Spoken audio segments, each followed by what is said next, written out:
When you think of Cartoon Network, I can almost guarantee that the first thing you think of is, well, a cartoon, an animated series such as Ben 10, Teen Titans, regular show. The list goes on. But what if I were to tell you that for a brief period, from June 2009 to May 2010, they decided to completely shake things up. This was the era of ciNReal, a programming block where dark, gritty live-action series ran rampant. I'm talking things like Tower Prep, Unnatural History, The Othersiders, and then we had the lighter-hearted, yet crazy game shows such as Hole in the Wall, and things like Destroy Build Destroy, and Dude What Would Happen. Now there is some back and forth as to if Tower Prep and Unnatural History actually qualify as being a part of ciNReal, but they were still in 2010 and were live action shows appearing on the channel at the time instead of cartoons, so in my book, they are. In 2009, Disney Channel and Nickelodeon were absolutely slaying it in the live-action department. They had shows such as iCarly, Wizards of Waverly Place, Hannah Montana, all still airing, so Cartoon Network decided that it had to do something to compete. They threw their hat into the ring with ciNReal. Now they did have a rocky false start before this jump back in 2007 with a show called Out of Jimmy's Head. It was sort of like a proto-Kirby Buckets from Disney XD, and even though that failed per se, they still saw potential in live-action programming. Thus, ciNReal was born, and was a strategy to become a dominant culture brand amongst the youth. Its mission to stand out was to create shows for kids that weren't toned down in the slightest, and let me tell you, if you watch any of them, well, let's just say they succeeded. In Tower Prep, you have psychological horror and implied nudity. In Unnatural History, you have murder, drugs, and straight-up death. In The Othersiders, you had teens investigating haunted spots where terrible things went down. With the game shows and science shows, you had intense pressure and danger. It was truly an unhinged time in the television channel's history, not to mention just in history itself. In Destroy Build Destroy, you had essentially Cartoon Network's version of Mythbusters in a sense. Well, not really I guess, but that's what it felt like to me as a child anyways. You would have two teams start off by destroying the frick out of things. Then they would have to build something out of the wreckage, and in the end compete against each other with whatever it was they built. It was a crazy concept and had explosions every episode. The winning team would get $3 grand in prize money and get to absolutely dunk on the other team's creation. But if a tie were to ever occur, both vehicles or objects created would meet their doom. It managed to last for a 4-season run spanning well after the official ciNReal block,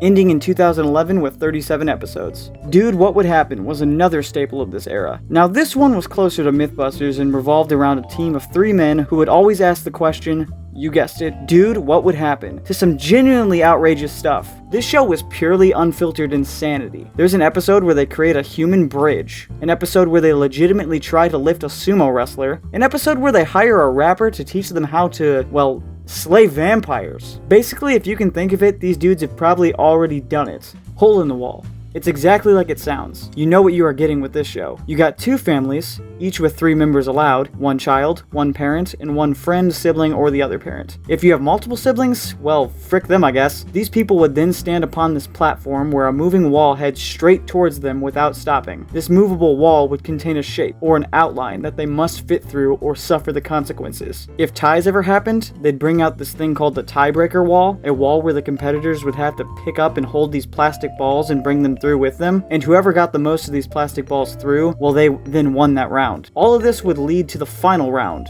aka the Impossible Wall, a wall that was said to be impossible to make it through. Well, almost, because if there wasn't a chance at least, I guess it wouldn't be a challenge really, and if all players in the team made it through in the end, they would be forever immortalized on the Wall of Fame. I mean, you've heard of that, right? You haven't? Did they compete for nothing? Anyways, moving on. Here we have The Othersiders, otherwise known as the Stuff of Nightmares, and my favorite of the reality shows from the ciNReal era. Unlike other paranormal investigating shows, this one just had an authenticity that was found nowhere else. This show brought in a group of teenagers to hunt various places with reported haunted activity. They actually got clearance to go to some pretty cool places, such as the RMS Queen Mary, which is the last ocean liner from the 30s left in the world. And the biggest location they were ever allowed to explore was none other than Alcatraz in an hour-long season finale, or, well, the series finale. Personally, my favorite episode is the pilot. It gets you hooked. The team, consisting of Riley Lippman, their lead investigator, Casey Castanis, their case manager, aka the girl who decides which place they hunt in the end, Sam Hirsch, aka their webmaster, or the social media manager of the day, who would post their findings, Zach Burke, their tech manager, who would bring along all of the tech that I'm sure is now very dated, and Jackie Zhao, their researcher, aka the member who would collect the info upon the locations they hunted. Well, this team, in the pilot, hit up a spooky old jailhouse known as the Lincoln Heights Jail. Of course the group is already on edge. It's a bunch of teenagers let loose upon an old building with a freaky history. But, upon their research, while exploring one of the dark hallways at night, a hallway that was empty upon their first pass-through, moments before, well, they stumble upon a chair, sitting in the middle of this hallway on the way back. No one in the group had moved it, and drag marks were found upon the ground. This was rather creepy to witness, especially when watching the show at like midnight. What's great about this show is it literally feels like you are hanging out with a group of friends. It's like the stuff you do before the smartphones took over. The members all seem to be doing well from what I could find now. Riley Littman went on to have a chill acting career, and I actually reached out to Jackie to see if she'd be up for a little interview for this video. I'll keep you guys updated on how that goes. Moving on to the serialized television, we have Tower Prep. Tower Prep was a weird one. I remember the commercials would scare me when they came on, and they would always come on when I was alone in the dark in my living room. I don't know what was up with the timing on that, but late one night I remember turning the TV on and some show was on. It had these teenagers trying to pull off some sort of heist-like stunt. It caught my attention and I was hooked. Then it went to commercial break and said, "We will be right back to Tower Prep." And I was like, wait a second, it's not scary? Okay. And I became a fan. Now, as a kid, I never did get to see every episode, though. I mean, back then, the television guide was like the Wild West, and if something went off air and underperformed, it rarely ever re-aired. But as an adult, I managed to track it down and watch it in full. And boy, was it crazy. It definitely could not pass as a children's show now, considering how sanitized everything has become. Tower Prep is this isolated boarding school where all of its students have basically been kidnapped and dropped off against their will. Each student has some sort of supernatural ability, sort of like an X-Men. They cannot contact home, and they have no clue where on earth this school is located. Well, the newest inductee, Ian Archer, wants to get to the bottom of everything and slowly begins to unravel the mystery, along with encountering man-made horrors beyond his and mine and your comprehension. And he also encounters a few betrayals. And of course, since it was cancelled, it ends on a mega cliffhanger. But if they would have just shaved off the last minute, it would have had a good conclusion. Now, I did reach out to the show's creator, Paul Dini, the summer that I had watched it, to ask about any details towards like a continuation, but alas, I got no response. I do wonder though if where this show is going will ever get an answer. Unnatural History, a show with one of, if not the coolest premise I have ever seen. It follows Henry Griffin, aka the smartest dude in the world, with experience in practically everything thanks to being raised in some rather unique situations all across the remote world. Well, now that he has trotted the globe, his parents send him off to his uncle and cousins in Washington, D.C. to get some real-world experience and adapt to that way of life. But what his parents don't know is that his godfather, who also lived in D.C., was just recently murdered, and Henry gets to the bottom of this.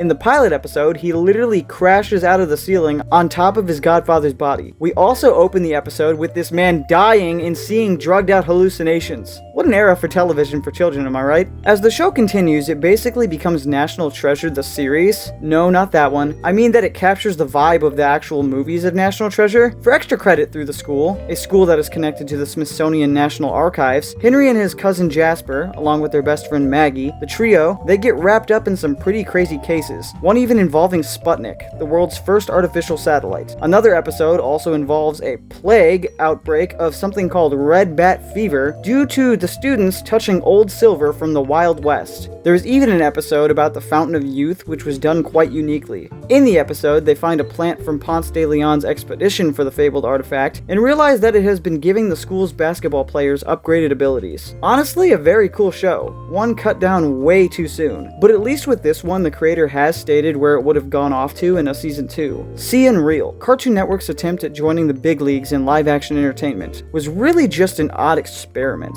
But an experiment that, despite being short-lived, resulted in some pretty cool shows with some high-scale concepts. It just sucks how hard they are to find in the modern era. Have you guys seen any of these shows or even heard of the ciNReal era? What are your thoughts, takes, and possible memories on this? Make sure to let me know in the comments below as I look forward to hearing them. Don't forget to hit that subscribe and like button as it really does help out the channel. And as always, thank you very much for watching ciNATEmatic.